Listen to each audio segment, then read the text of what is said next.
Good afternoon and welcome to Cold Chain Connect, the podcast that focuses everything temperature-controlled logistics for the pharmaceutical industry. This week, I'm delighted to be joined by Simona Vazova, who is currently the head of logistics at Unilabs. And prior to that was the Global Logistics Procurement Director at Teva. Simona, welcome to the podcast. How are you? Thank you. Nice to be here and nice to be part of this very interesting initiative. Pleasure to have you. Okay.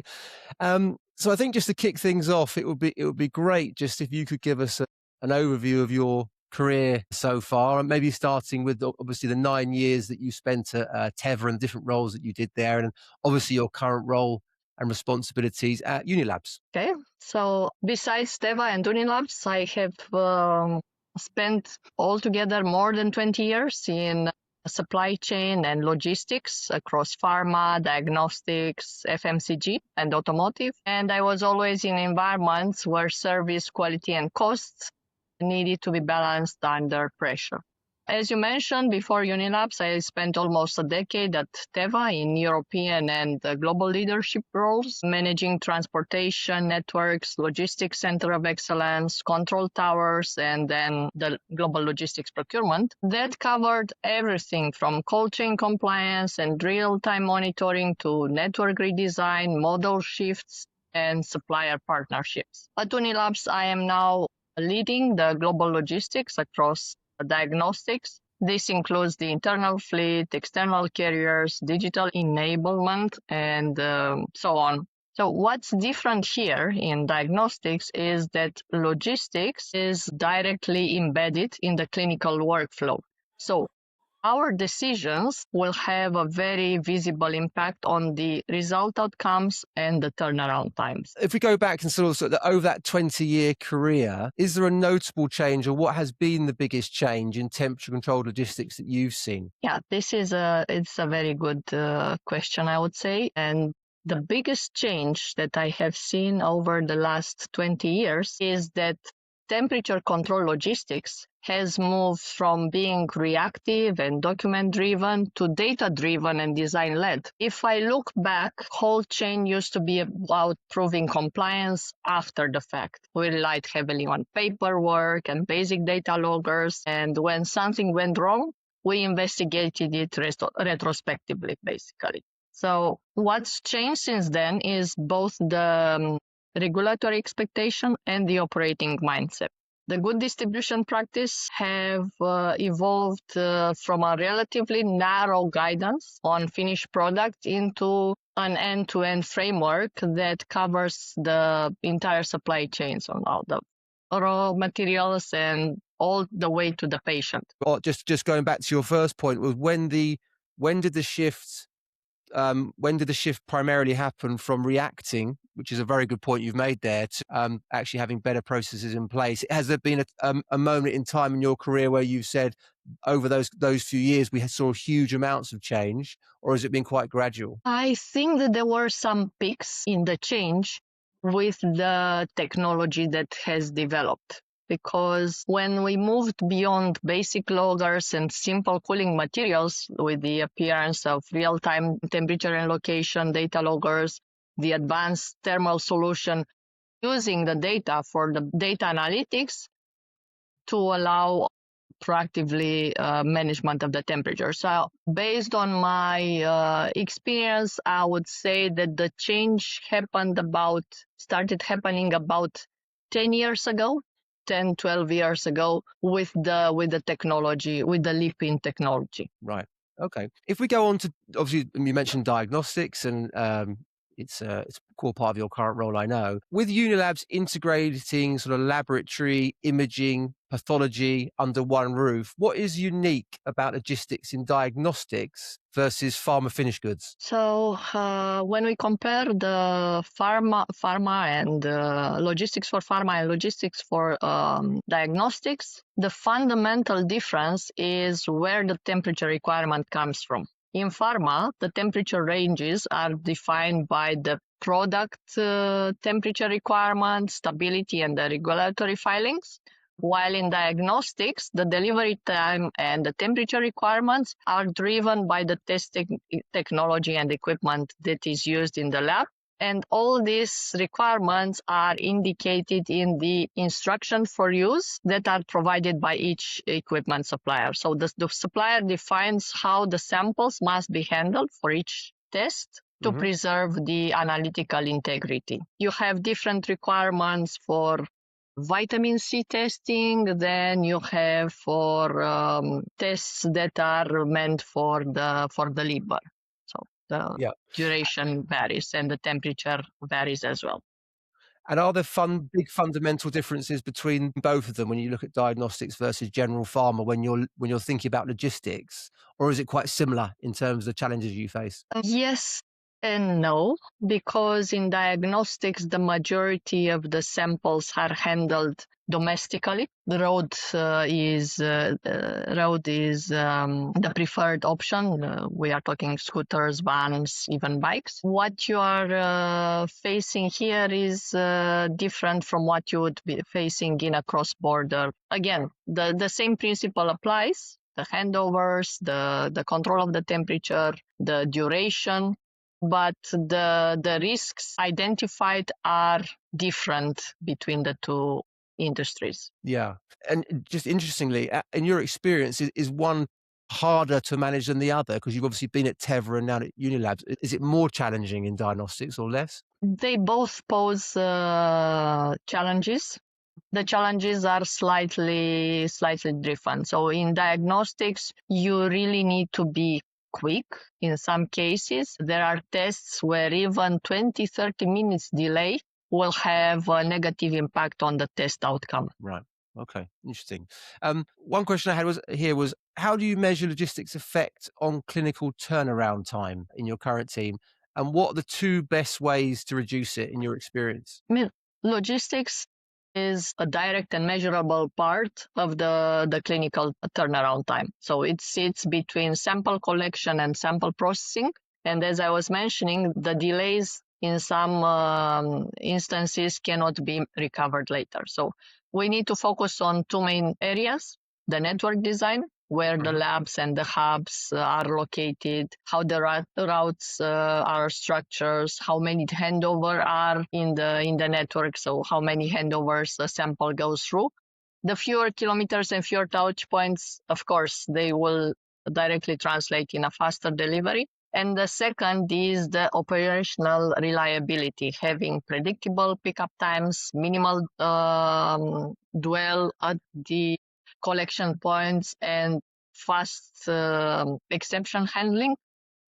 I would say that the consistency often matters more than the theoretical speed, because this is not academic. As I was saying, there are tests that must start being processed even within an hour from the sample extraction. So in such cases, transport delay can negatively impact the result. Yeah. You're dealing with a very, very fine window there. Yeah, absolutely.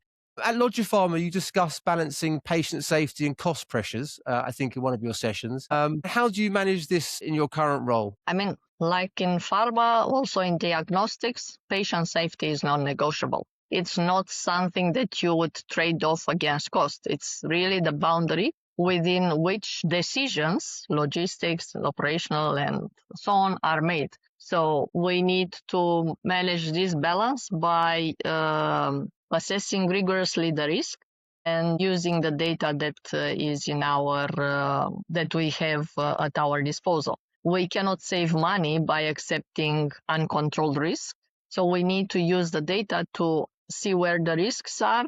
And then this all starts with a proper network design. And if I may use a term from pharma, proper lane or route qualification, to see which is the right level of control based on the worst case scenario, I would say. Yeah. Okay. And where in the supply chain for diagnostics the temperature excursions still pose the biggest risk? And how do you mitigate it?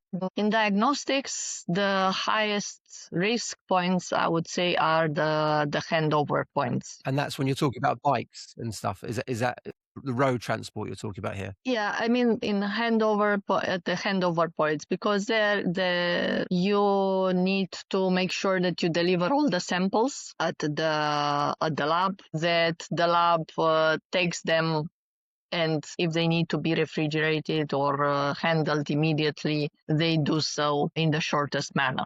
So this is like in pharma, handover point is the key risk, I would say, one of the key risks. Yes, I think typically you're looking at sort of tarmac excursions, or you're looking at reefer unplug periods in pharma, or you're looking at unloading during transportation of lorries, etc., or warehousing in and out of cold storage. It sounds like this is obviously it's a slightly different. It's a similar thing, but you're working around road transport, bikes, and very, very short windows of temperature control where you need to be. Yeah. It's a slightly different challenge, isn't it? It feels like to me. It is a different challenge, but the principles are the same. You have a time frame, you have a temperature range that you need to maintain, and then you have the handover. You have the parties that are involved. You have the blood collection centers, you have the GPs. They need to properly separate the samples for the different temperature ranges. Then you have the handover to the courier, and then from courier to the lab. So similar to what we have in the cross-border transportation, where the factory or the distribution center prepares the goods, you handing over to the truck driver, and then the truck driver delivering to the warehouse. As I said, the principles are the same. Yeah.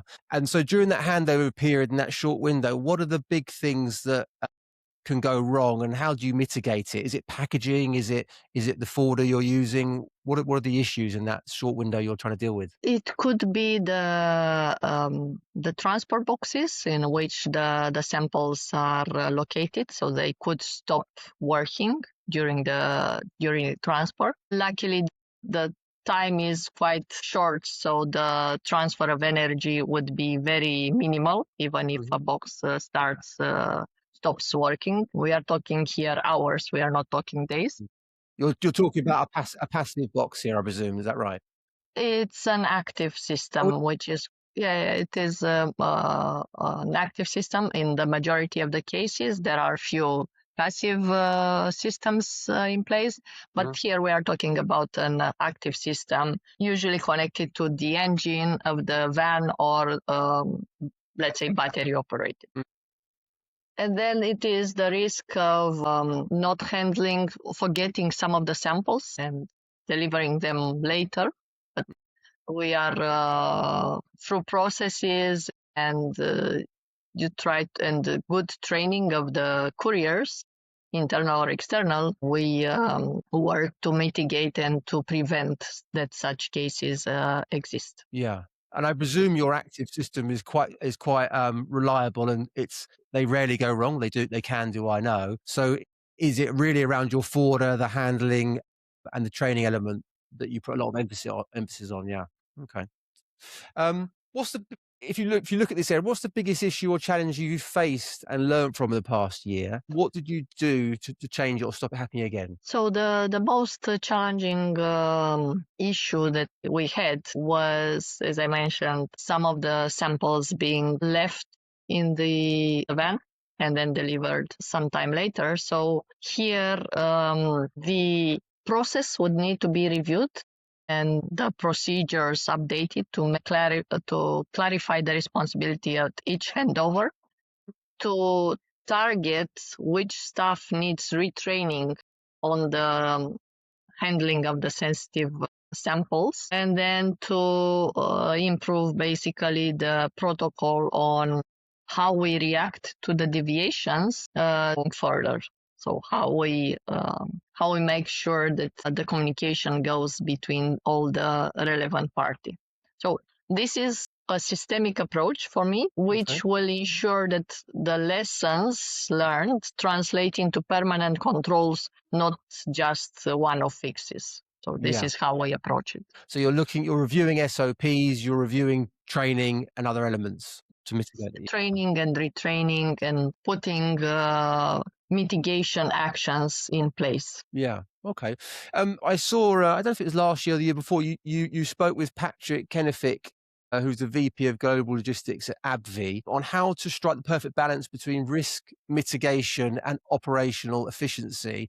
And I was quite interested to understand the outcomes or findings of that session. Yeah, in safety and efficiency, they cannot be treated as opposing forces. They are interdependent, in my opinion. So this is why risk mitigation needs to be designed in the network, and then you optimize the efficiency around it. For this, we can do the following. So segment the lanes by risk to have the controls supplied proportionally, use real-time monitoring as much as possible and where it makes sense, and then to standardize the operations to remove variability. This always improves the safety and the cost. So at the end, in my opinion, efficiency comes from predictability, not by cutting corners on safety. How do you build predictability into your supply chain? What are the sort of ways you can do that effectively? You need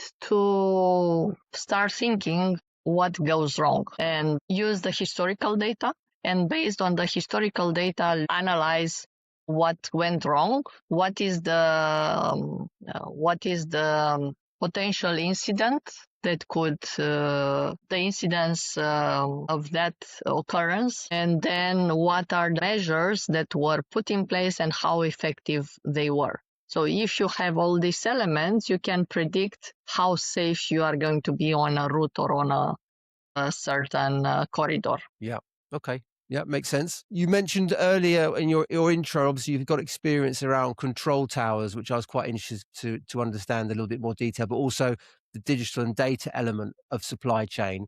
So how do you select which lanes get active temperature monitoring or risk scoring or real-time interventions and which don't? So in my career, you first need to look at the requirements, legal, GDP, etc., because those are the non-negotiable requirements. Then you are looking at the lanes or the routes and you assess them, the duration, the historical performance, climate exposure. In some short duration and well-tested lanes, for example, seasonal qualification could even show that monitoring is necessary. I would say that real-time monitoring is highly recommended for the lanes where you have high sensitive products, high value, you have security risk in some parts of the world, or some residual risks that you cannot fully mitigate by design. And is there a critical mass of data that you need to see in order to make that decision of removing, for example, real-time monitoring from the lane? Or is there any other sort of measures that you look for to make those decisions? So statistically speaking, you would need at least 10 data points Right. or data incidents, at least, to have a good overview and to be able to do an analysis. Then I would say also on these occurrences that happened, is there any seasonality? So you should also look, is there any seasonality that occurs? Yeah. And do you run the lane for a certain period of time before you can take those certain elements out? For example, is there a minimum of 12 months worth of data you need to see, or is it case by case? I would say that with the technology that has evolved so far, I think that we could be a bit faster and take advantage about the simulation softwares, the engineer service providers that are currently focused, as you well, on the digital cold chain, on the thermal analysis. There are a lot of tools at the moment on thermal analysis, packaging optimization, risk assessment. So for the temperature sensitive logistics, and with this type of tools and software, you can reduce the physical testing. Yeah, it's interesting because I think that you're right. This sort of the simulation providers who obviously are collecting, for example, weather data globally over a long period, like 5, 10 years of historical climate data is great. However, also, I presume you're wrestling with the fact that the climate's changing as well, and we're getting extremes, aren't we? In certain parts of the world, the historical data doesn't necessarily stand up to what we might see. For example, in Europe, the temperatures in the last 3 or 4 years have been extraordinary in the summer at some points where we historically would never have seen that. And I suppose that's something you're constantly wrestling with, to look at the historical data versus what you see going forward as well. In 2015, for example, we created our own, let's say, theoretical simulation using Excel, and we had a very good person in the team that could help us understand the transfer of energy for the different types of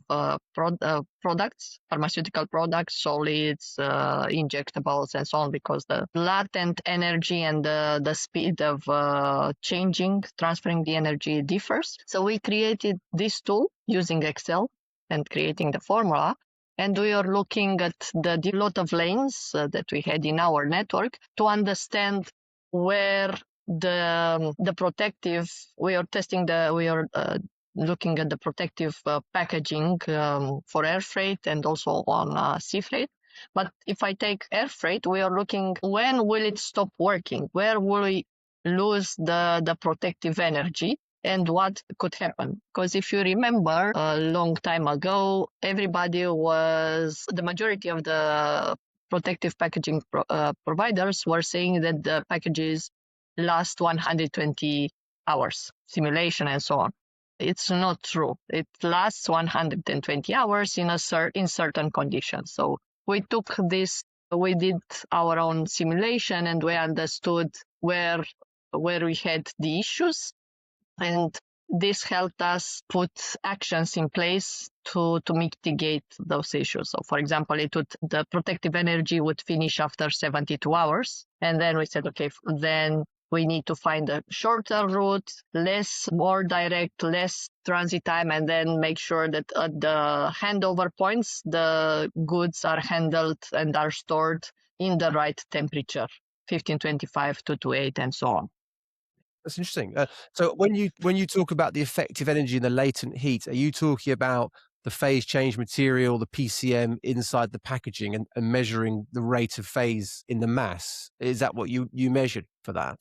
We measured that, and we also measured the heat that was absorbed by the products, because a solid will have a different transfer of energy than a solution which is in small glass vials, for example. Yeah. So the sort of mass of your load versus the PCM, and right, it's very interesting. And the outcome of that, what you found, was there any really significant things that struck you that you hadn't really seen before or you weren't aware of? So we realized that the 120 hours were not always applicable. And then we understood where the hours, let's say the protective energy, would finish. And based on the findings, we changed the routes, we changed the packaging, we changed the way we operate. We couldn't change the routes, or we couldn't change the packaging. We changed the way we were operating by making sure that the goods stay at the airport in temperature controlled environments. Yes. Yeah, that's really interesting. I think there's one thing I've seen in the industry is chamber testing is one element that a lot of people fall back on, and they look at ISTA 7D and they drop back into climate chambers. Okay, that's fine if you are in a warehouse, if you're in a lorry, in a reefer or an aircraft. But the difference between ultraviolet radiation and infrared, they're completely different light spectrums you're dealing with. And if your pallet shipper, your parcel shipper, your thermal blanket goes onto a tarmac or is exposed to ultraviolet, the conditions it's having to deal with are so much more extreme and more challenging that maybe has been modeled when they're providing you with a data sheet and a modeling. And you're quite right. At that point, the performance does drop down significantly, I'm sure. But I presume logistics teams are still doing their route planning based on the data. but maybe not factoring in the extremes of direct sunlight in Madrid on the tarmac. It's going to be a totally different result. This is why it is important to understand where you are going to fail, where and when you are going to fail, right? So you plan for failure to make sure that you are safe. And as I was now with all the technology, there are so many software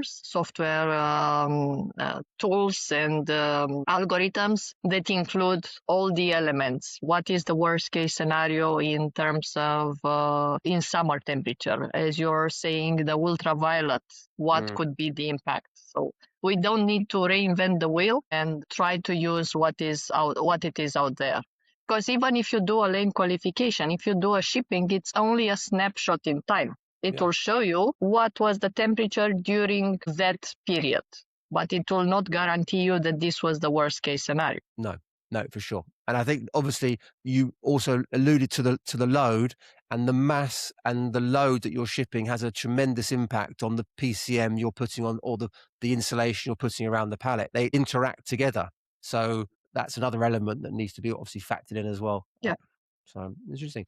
Control towers, you have a lot of experience in this area. It's not an area where I've got a particular huge amount of knowledge on. Where does a logistics cold tower deliver ROI in diagnostics today, and where does it fall short? So if we have a control tower in diagnostics, in my opinion, they could deliver tangible return of investment in transparency, speed of decision, and exception management, because this would enable the early identification of delays, the missed handovers, and allowing intervention before the sample integrity is compromised. Limitations, in my opinion, they arise when the quality of the data is not good, or there is not enough data, or it is poorly classified or contextualized. And also an excessive number of alerts. This is what I've seen also in pharma.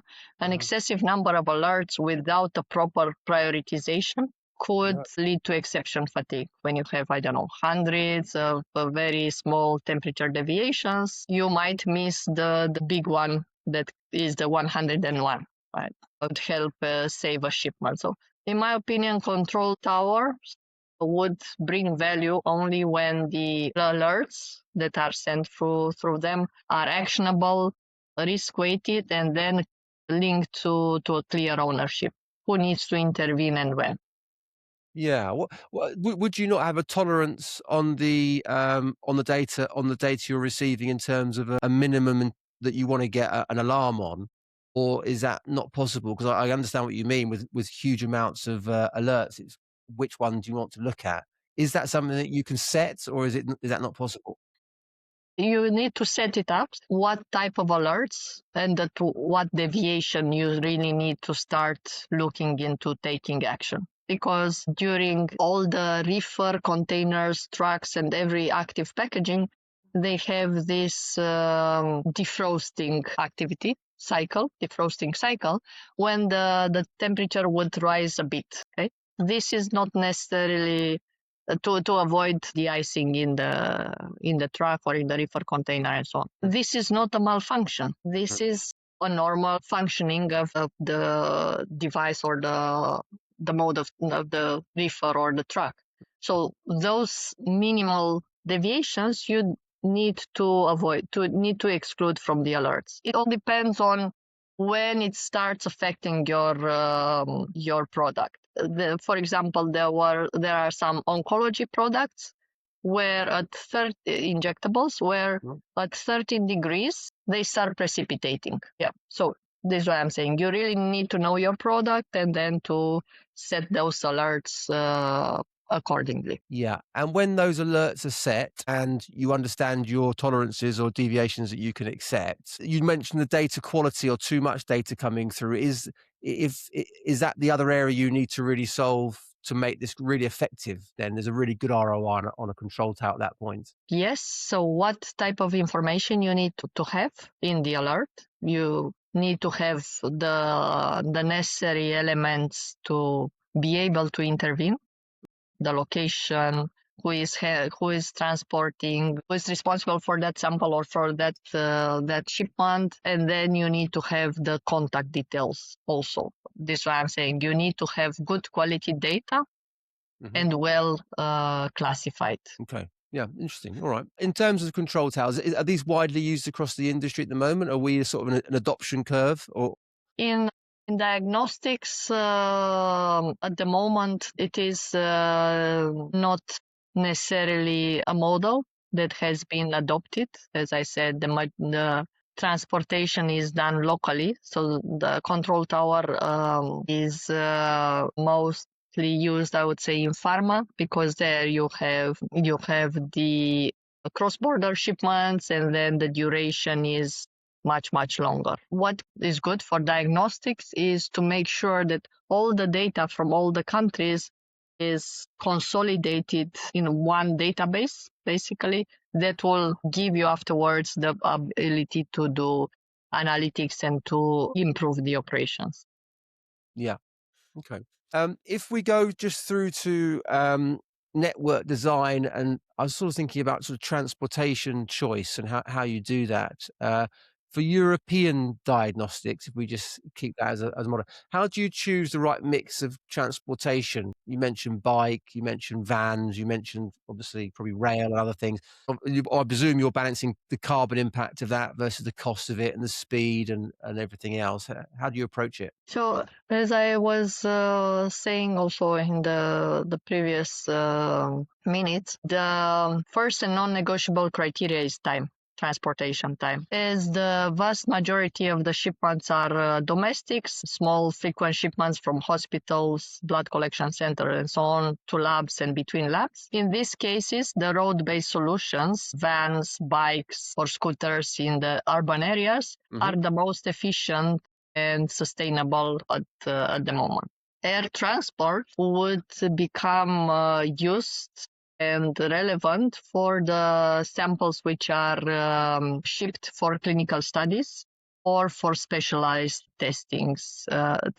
In these cases, the samples would move cross-border and the time would be extremely critical. There are a couple of hybrid solutions that could come into play where when distances are longer and then the infrastructure is in place. I would give a short example. For example, in Switzerland, you could use also the rail services. We are using them.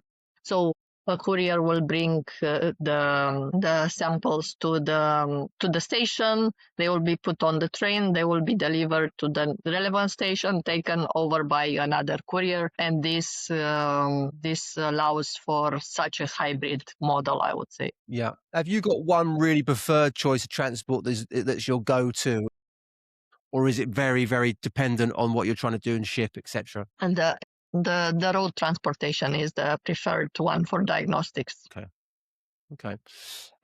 Which packaging innovations have changed the cost to serve or failure rates the most in the last few years? What have you seen that has really changed the game in terms of this area? For me, in my opinion, the most impactful innovation was the introduction of returnable advanced passive thermal packaging, packaging with vacuum insulated panels that were combined with the phase change materials. For me, this type of packaging significantly improved temperature stability, and it helped reducing the operational complexity. If we are compare it to single-use solutions with water-based packs, you eliminate the effort in preconditioning and assembling the shippers, storage and handling the components of the single-use shippers, and then a destination, disposal and waste management of the single shipment.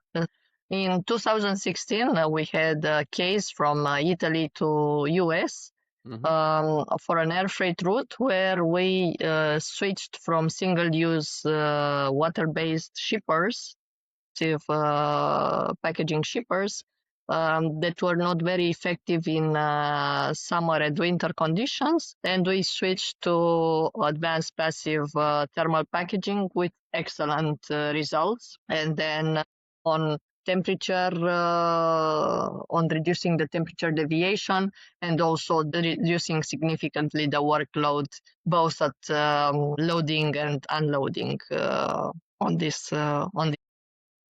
Yeah, interesting. So VIP panels obviously are you're talking about taking on a very premium packaging spec there, which is VIP panels with phase change, and you're talking about the temperature deviations being really, really solid at that Yeah. point. Is the reversal just the benefit of taking the cost out of that system then by getting it back and also the carbon? Is that in terms of the reverse element of that Yes. level of packaging, is that where you saw the value? Yes, yes. So first of all, you reduce the number of rejections Mhm. because the single shippers, as I said, the performance was not very good.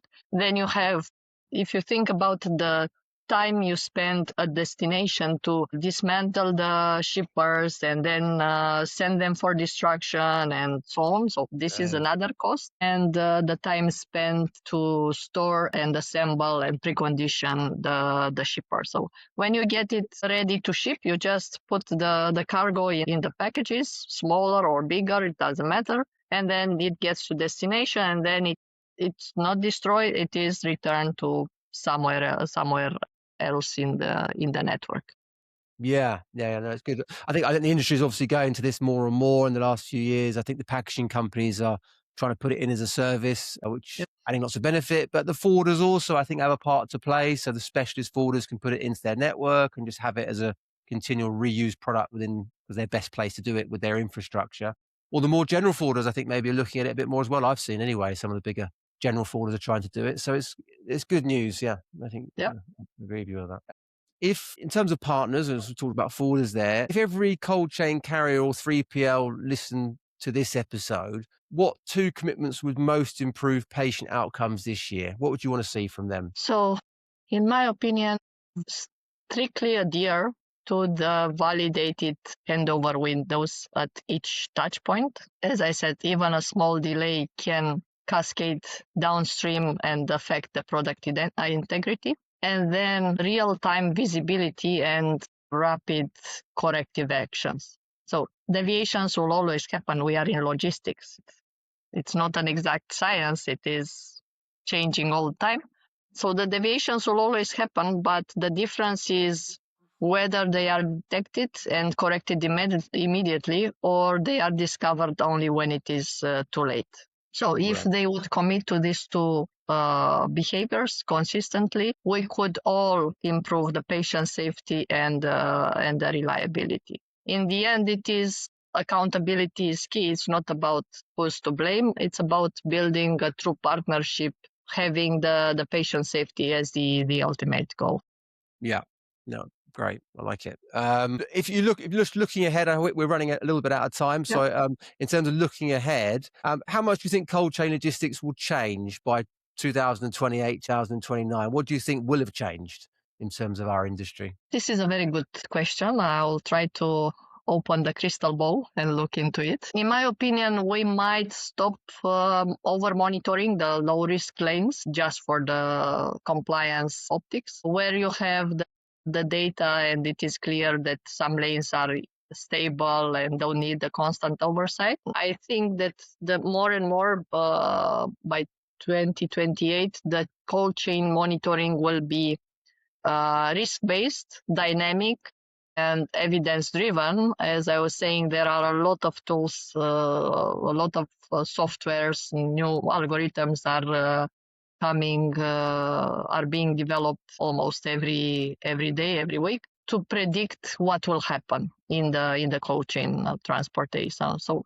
for me, the shift is simple. We should move from let's call it blanket monitoring to smart and targeted interventions, focusing our resources and time where it's really needed and where it is required.